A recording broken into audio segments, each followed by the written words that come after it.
ఎందుకంటే మన వెనకాల డబ్బు లేదు, మన వెనకాల కోట్ల రూపాయల ఆస్తి లేదు, మన వెనకాల తండ్రి అధికారం అడ్డం పెట్టుకుని సంపాదించిన వేల కోట్ల ఆస్తులు లేవు. కష్టపడి పనిచేసి వచ్చిన డబ్బులతోనే పార్టీని నడపాలి. లేదా కొంతమంది మంచి కార్యకర్తలు లేకపోతే ఎవరైతే అభిమానులు ఉన్నారో వాళ్ళు ఇచ్చే ఎంతో కొంత ఫండ్ మీద పార్టీని నడపాలి తప్ప అడ్డగోలుగా సంపాదించిన డబ్బుతో మనం పార్టీని నడపట్ల. సో చాలా కష్టపడి ఈవేళ ఇక్కడ దాకా వచ్చాం. 100% 21కి 21 కొట్టి తీసుకురావడం అంటే అది ఆషామాషి విషయం కాదు. అది అంత ఈజీగా తీసుకోకండి, అది మర్చిపోకండి. ఎన్ని కష్టాల నుంచి మనం ఇప్పుడు దాకా ఇక్కడ దాకా వచ్చాం, అది ఎప్పుడు మర్చిపోకండి. నన్ను అనకాపల్లి ఎంపీగా నిలబడమని చెప్పిన పవన్ కళ్యాణ్ గారు, నేను కూడా నిలబడదాం ఉత్సాహపడినప్పుడు, అనే నీకు ఆ పదవి కుదరట్లేదు, కూటమిలో అడ్జస్ట్ చేయడం వల్ల నేను అనకాపల్లిని బీజేపీకి ఇవ్వాల్సి వస్తుందని చెప్పినప్పుడు రెండో మాట మాట్లాడకుండా అసలు డిస్కషనే పెట్టలేదు. నేను yes whatever you said I'm okay. నాకు నీ దగ్గర పనిచేసే అవకాశం ఇవ్వాలి. పిఠాపురంలో నాకు పనిచేసే అవకాశం పవన్ కళ్యాణ్ గారు కనిపించారు. నాలాగే సందీప్ భీమిలికి ఎమ్మెల్యేగా నిలబడాల్సిన వ్యక్తి 19 నిలబడ్డాడు. మళ్ళీ 24లో అందరిలాగా తను కూడా కోరుకున్నాడు.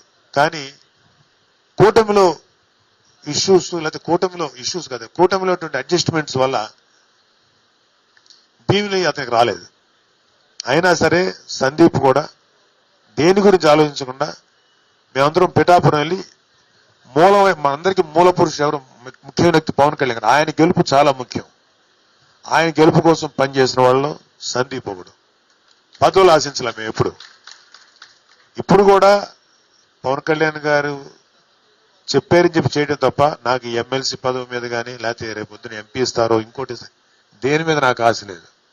నాకున్న ఒకే ఒక కోరిక ఏంటంటే ఒక సామాన్య కార్యకర్తలాగా పార్టీలో పనిచేయడంలో ఉన్నటువంటి హ్యాపీనెస్ కానీ ఆ కిక్ కానీ నాకు ఏ పదవిలో రాదు. బహుశా మీకు కార్యకర్తల్లాగా పనిచేయటంలో మీలో కొంతమందికి ఆ కిక్కు రాకపోతే అది మీ వ్యక్తిగతమైనటువంటి ఆలోచన తప్ప నాకైతే చాలా హ్యాపీ. ఒక కార్యకర్తగా నన్ను ఈవెన్ కార్యకర్తగా ఆఖరి సీట్లో కూర్చోవాలన్నా నేను సంతోషంగానే కూర్చుంటా. నేను స్టేజ్ మీద ఎక్కాలి, నాకు స్టేజ్ మీద గౌరవం దక్కాలి, నాకు గుర్తింపు లేదు. దమ్ముతో పనిచేసేవాడు ఎక్కడున్నా గుర్తింపు వాడి దగ్గరకు వస్తే తప్ప వాడి గుర్తింపు కోరుకోకూడదు. ఖచ్చితంగా చెప్తున్నాను, ఇవాళ ఎవరైనా సరే మీరు 100% ఎఫర్ట్స్ తోటి పార్టీ కోసం మీరు మీ నాయకత్వ లక్షణాలు పెంచుకొని మీ స్వార్థం ఎవరికైనా సెల్ఫిష్నెస్ ఎన్ని తగ్గించి పార్టీ కోసం పనిచేయండి. మన కార్యకర్తల కోసం ప్రజల కోసం మీరు పనిచేయండి. ఖచ్చితంగా గుర్తింపు మిమ్మల్ని ఎత్తుక్కుంటూ వచ్చి మీ మెడలో దండేస్తుంది. That is the value of hard work. అది ఎంత చేశారో ఎంత చేసాం మనకి ఎంత రావాలి, మనకు రాలేదని అప్పుడు మీ ఆత్మపరిచయం చేసుకోండి. సో ఇది ఓన్లీ ఒక జనరల్గా చెప్తే మీలో చాలా మందికి ఒక చిన్న అసంతృప్తి ఏదో అక్కడక్కడ కనపడుతుంది, అది చెప్తున్నా. తర్వాత ఇంతవరకు జనసేనలో 2019కు ముందు వేసిన కమిటీలే తప్ప అక్కడక్కడ మార్పు, ఇంతవరకు కొత్త కమిటీలు వేయలే. జిల్లా అండ్ నియోజకవర్గం ఇన్ఛార్జీలు కానీ మండల స్థాయి ఇన్ఛార్జీలు ఎవరైతే ఉన్నారో వాళ్ళ పాత వాళ్లే తప్ప కొత్తగా వేయలే. కమిటీస్లో రకరకాల స్థాయిల్లో ఇంతవరకు ఎవరిని పెట్టాల. అది కళ్యాణ్ బాబు గారు ఆయన తీసుకునే నిర్ణయం. ఆయన నిర్ణయం తీసుకున్న 1 month లోపు స్టేట్ మొత్తం కమిటీస్ ఏర్పడతాయి. ఎందుకంటే మనకు కావాల్సినంత రా మెటీరియల్ ఉంది. అంటే బలమైన నాయకులు ఉన్నారు, బలమైన కార్యకర్తలు ఉన్నారు, వీర మహిళలు ఉన్నారు.